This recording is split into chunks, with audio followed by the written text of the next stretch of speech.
6:56 Wednesday morning. It is time to say hello and good morning to Daniel Radcliffe. Good morning. Good morning. Thank you for having me. Hey, thank you for coming in. No, not at all. How are you? I'm good. Yeah, I'm here. It's early. Yes. But I can't complain about that because you've all been here for a lot longer than I have. We've been here for 4 years now. Yeah. We're really tired. How was it outside? Because when I got in this morning, obviously very promptly, 6 a.m., there was a lot of people asking me, when is Daniel Radcliffe going to arrive? Right, yes. No, there were a lot of people out there. Yeah. Yes, those same people who asked you were all still there. But they were very nice. There was one woman who very intensely gave me what I am told are the most ethically made cakes in the world. I got ethical cakes from her. So this is great. So we can just eat and feel great about ourselves later. Even though we didn't pay for them. So we're not really helping the it's very side of things. But yeah, so no, it was good. I've already got something. That must happen every time you go in or out of a building now. Only when I'm doing like a press tour and people sort of know where I'm going to be. And, you don't announce lunches. No. Not just like when I'm going to Tesco's and things like that. That would be very awkward. Like he'll be in Tesco at 1:15 for approximately 45 minutes. Yeah. But how is life? Are you good? You always seem like someone who's actually very happy, which I like. Yeah, no, I am. Life is really good at the moment. I'm doing this press tour for these two very different movies, and I did a play over the summer that was really fun, and I had a holiday. What did you do on holiday? I did nothing. Amazing. It was great. I went to Greece and I went around some sort of old ruins, and then just watched movies. Watched all of Stranger Things. That was great. They're on tomorrow. Oh, what? The kids are on tomorrow. Oh, my God. Okay. Yeah. Can you, just tell them that I think they're amazing? Yes. And also just say, that as a person who started out acting really young, how are they so good? I wasn't that good when I was a kid. Have the decency to be less good at acting, please, when you're so young. They're going to be amazing when they're your age. Oh, I mean, way better. I should give up when that. Yeah. Amazing. Do you know what? I have to be honest here. I've not watched it yet. Oh, so dude, today is my. I have to watch it today, basically, because they're on tomorrow. And I've only heard amazing things about this. It's great. Although has everyone said the same thing to me, they said to me, which was like, oh, it's like E.T., it's like the Goonies, it's like Stand By Me. It's also terrifying, in a way that none of those films are. Right. It's really scary. It's great. Because I didn't want to watch it. I'm 32, but I didn't want to watch it on my own because I heard it's scary. But people are like, it's like the Goonies. It's not that scary. I mean, it is one of those things where as soon as you start watching it, just the way the storytelling is, you get to the end of every episode and you're like, I need to watch the next one right now. So there goes my Wednesday. Yeah, that's gone. That's gone. Yeah. Hey, we've got to talk about your movies because you're not in Stranger Things and your publicist will kill me. First of all, let's talk about Imperium because this was the first one that I saw. Yeah. And I went to go and see it. And often the case with screenings is when you have to go and see them before the guest comes in, before the movie's out, that you've not even seen the trailer or there's no posters. Right, so you go kind of blind into seeing these films. And I did with Imperium and I went to go and see it and it's actually incredible. I really, really loved it. Awesome. And it was so gripping and so scary. Not like Stranger Things scary. No. Much more real world scary. Terrifying. Yeah, I mean, it's about, basically, I play an FBI agent who goes undercover with a group of white supremacists who are trying to commit a terrorist act. And it's based on true events from the life of a real life FBI undercover agent. And so, yeah, it's got the sort of classic thriller sort of, is he going to stop the terrorist plot setup? But there's also just the constant tension of, are they going to find out who he really is and kill him? It was, to watch it is anxiety. Yeah. Oh, great. Good. It's supposed to be in a fun way. Yeah. Cool. Yeah, but it's rare that I will go and see a film and be that gripped. Because I go and see so much stuff and watch so much stuff. Sometimes I'm like, let's just check Twitter. But this had me on genuinely on the actual edge of my seat. Fantastic. No, what it is real. I mean, it's a great, it's myself and Toni Collette and a bunch of other amazing actors like Chris Sullivan, also in Stranger Things, and Seth Numerick, and it's fantastic, and it's sort of become sadly more relevant since we made it, because when we made it, we never pictured that, by the time the election in America came around, that some of these very extreme views would be sort of quite mainstream, actually. So yeah, it's a really good sort of political thriller. Yeah, and you're doing something which I think is the sort of the upper echelon of acting. Oh, yeah. Which is that you're acting one role, who then has to act as somebody else. It's the inception of acting. I talked to Mike about that, the real guy who I'm sort of playing. And he made it a lot more helpful, because he said that when you go undercover, you can't put a persona on top of who you are already, because you're going to get found out eventually. So you need to just kind of be yourself, and do something you can sustain. And Mike is a very, very chilled out, sort of calm, rational guy, and so which led to him getting the nickname, apparently, the hippie Nazi. Wow! When he went, because he was just like super helpful and really nice, and everyone really liked him, and that is how you actually. Our good undercover work is sort of people skills rather than the sort of shoot 'em up stuff we're used to seeing in films. Yeah, it's an amazing film. I really loved it, and it really stuck with me and made me feel sort of really weird afterwards, which I think is a sign of a good movie. Good. It makes you talk about things. So Daniel Radcliffe is here to talk about 2 good movies. Not usually, but sometimes we have actors in who are in to talk about not even one good movie. So we are blessed today that we have 2 great movies to talk about. Very kind.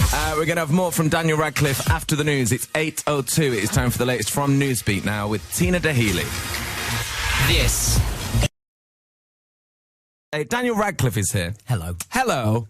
Not promoting one great movie, but promoting 2 great movies. Thank you very much. Yeah, yes. That's good, absolutely. isn't it? Yeah. So really, really different films as well. We have Imperium, which is going to be out this Friday, where you're an FBI agent who goes undercover, and this sort of story of like white supremacy in America. Yeah, absolutely. Goes undercover with a bunch of neo-Nazis, sort of full skinhead tattoos, all that stuff. How's the skinhead? Because I heard if you have like a transformation as a person, that helps your acting. I think it does. Yeah, I mean, it definitely is nice to sort of look in the mirror and sort of not recognise yourself as much, or just to see a difference. And yeah, having a shaved head is great. Everybody should do it at least once. Yeah, I did it a couple of weeks ago. It's brilliant. I like it. Is that hair just a couple of weeks growth back? Well, yeah, probably, yes. Yeah, it really grows. Like, I have to have it cut at the end of every show. Oh, wow. Yeah. How did, like, your family and, like, your girlfriend, did they like the skinhead, or are they like, oh, no, they did. No, everyone really liked the skinhead. It was well, actually, I can probably count my mum out of that. I'm pretty sure she did not enjoy it. But my mum doesn't like it when I have any sort of, like, a beard or a skinhead or just anything that makes me look different. Yeah. So what does she want you to look like? She likes me just, like, clean shaven and, like, normal. You as a child. Nice looking. Yeah. In the good old days.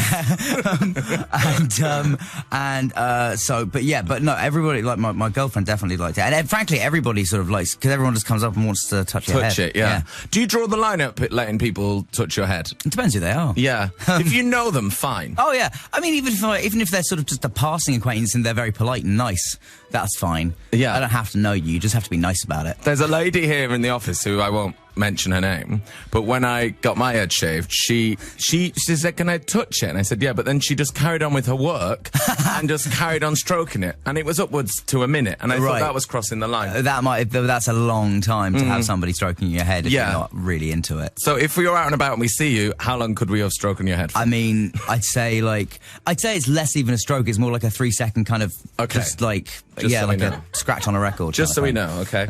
And so that's out this Friday, and then we have Swiss Army Man, which could not be more different, which is going to be out the following Friday on the 30th of September.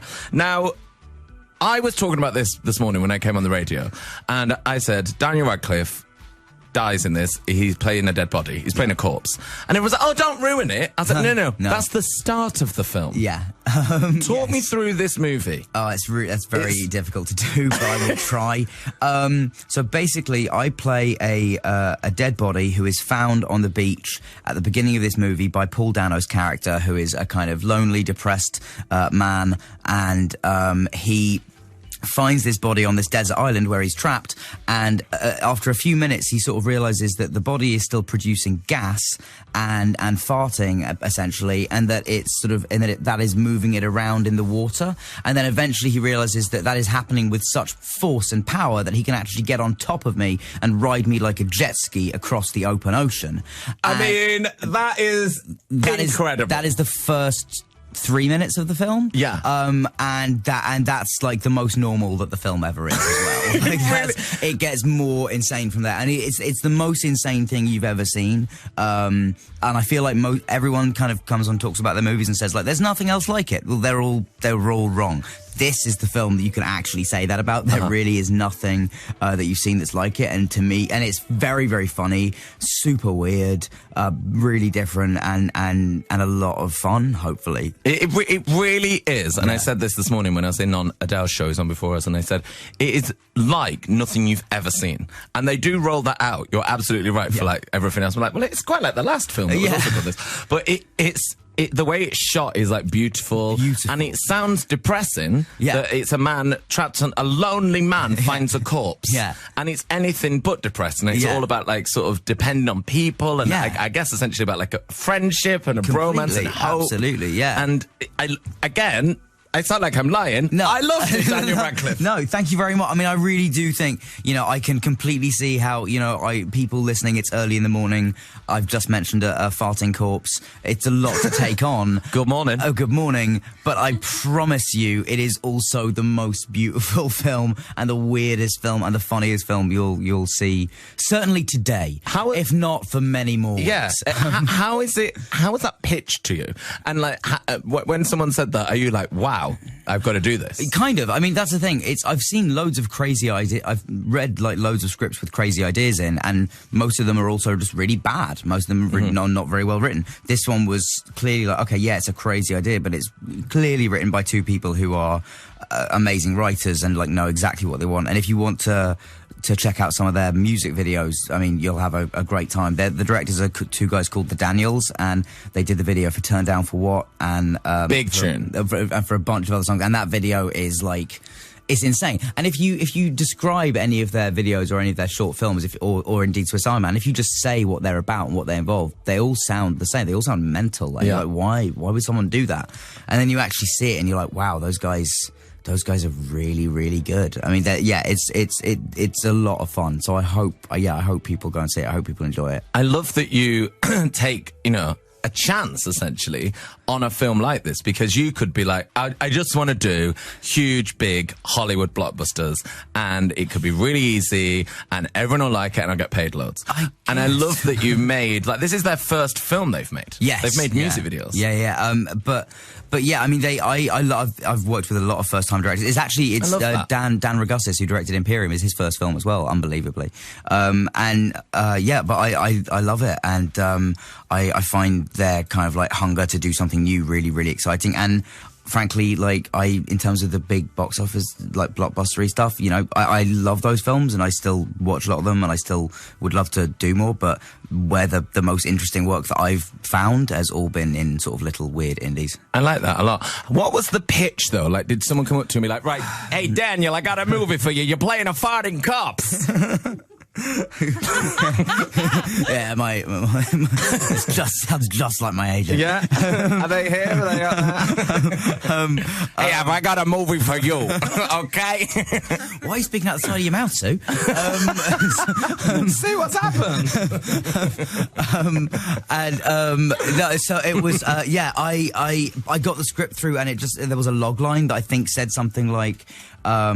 A suicidal man has to teach a dead body that life is worth living. You're like, sign me up. Okay, this is different. Like, and you do read so much stuff that's just kind of samey, that when you read something that is that, like, just strikingly original and brilliant and clever, like, it was, yeah. Also, I feel like I'm on the radio, so I should mention the film also has an amazing soundtrack.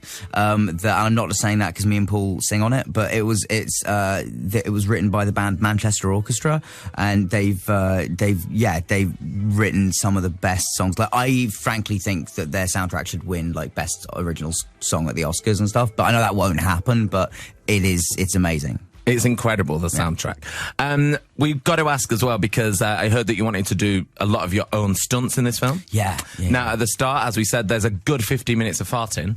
Did you ever do your own farts? I didn't, no. Our directors stood up on set on like day 2 and were just like, if anyone wants to contribute a fart to the soundtrack of the movie, please go over to Steve, our sound recordist, and he will just like record you.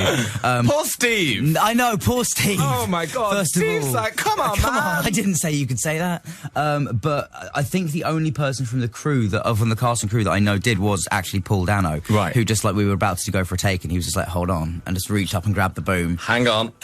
There you go. Nice. You had that so quick to hand. That's Fiona. Oh, right. Yeah, it's Fiona. She can do them on demand. It's and incredible. Also, and our editor, Matt. He Right. Also, he also got another. Well, shout out to Paul and to Matt.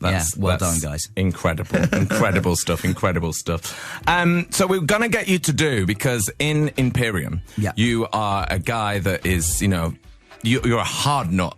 Well, you're an FBI. You're undercover. Yeah, undercover as a hard undercover, nut. And then you are like this hard nut who is you take no nonsense from. No. Oh yeah. In this film, you look well hard. Thank you. And very, essentially crazy. Yes. So we were going to see if we could use some of your mega Daniel Radcliffe acting skills to. And take on a bit of the anger, the hard nut, imagine the skinhead again, right. To see if you could encourage the freshers who are sort of considering now in bed. Yeah. Should I get up and have a career, or should I lie here and work in radio? Well, I would give different advice, but since you're asking me, I'm very happy to oblige. Okay. Wake up! You! Yes, you! Open the blinds and sit up. Right up. Don't dare even attempt to put that alarm on snooze one more time. I don't care whether you're a 9-to-5 medic or studying media. You have to take your responsibility as a student seriously. I don't care how tempting that new series of Stranger Things is that we talked about. I don't care how many Jaeger bombs you had in Oceana last night. You will make all of your lectures. Today is the first day of the rest of your life. You are going to excel in your future, and your future starts now. Wow, inspiring. Or stay in bed. Or stay in bed and just do whatever you like, because, it's your life. Yeah, I don't control you. Right, Daniel Radcliffe doing Celebrity Advice Line after Kanye West. Okay, we have done this a couple of times. We did it with Lady Gaga, and today we do it with Daniel Radcliffe. We have Isabel on the phone. Morning, Isabel. Morning. Morning, Isabel. Hello, Daniel. Hello, how are you doing? I'm good, thank you. What about yourself? I'm very well, thank you. What advice can I help you with? I was wondering, each time I have a sushi, I always get a brain freeze. So I was wondering, is there any way not to get a brain freeze when you eat a sushi? I've heard doing a handstand at the same time helps. I don't know if that's good advice. Purely made up. Yeah. Handstands. Handstands. I don't drink something even colder just before it, so the slushy feels less cold. That's the only thing I can think about. So maybe just eat ice just before it. Okay, that sounds like a good idea. Isabel's like, okay, this is not what I called for. Thanks for nothing. It's a horrible feeling, isn't it, Isabel? Yeah, it is, really. How often are you drinking slushies that this is a problem that you have to phone Daniel Radcliffe?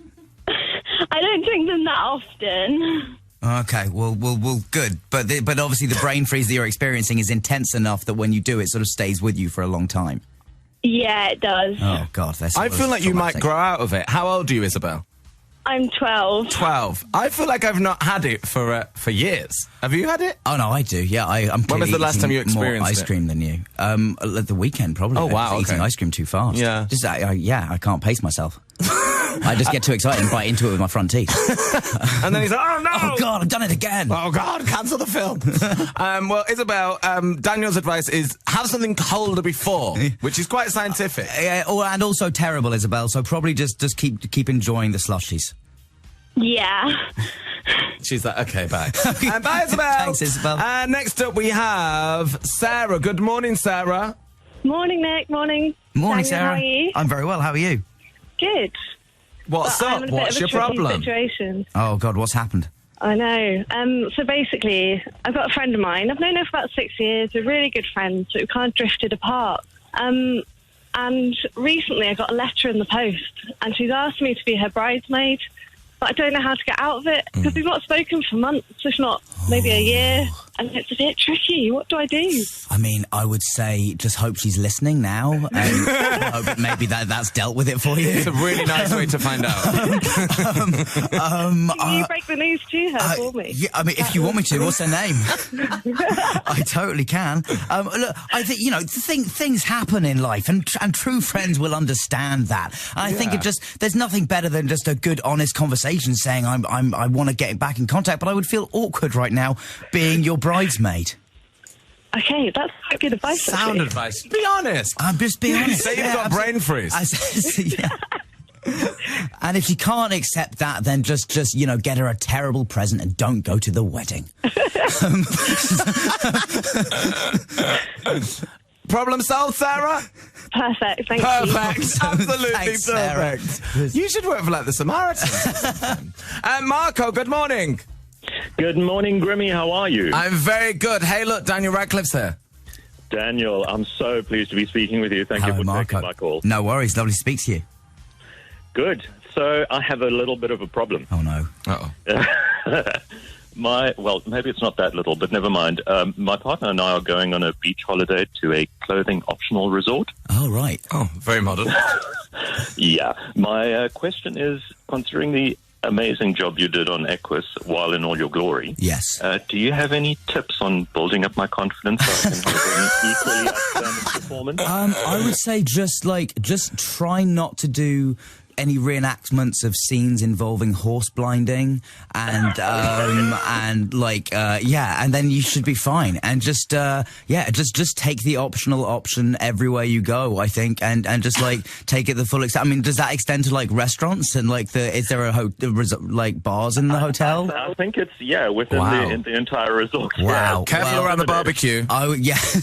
Yeah, watch yourself and just don't do yourself any injuries and have a very good time.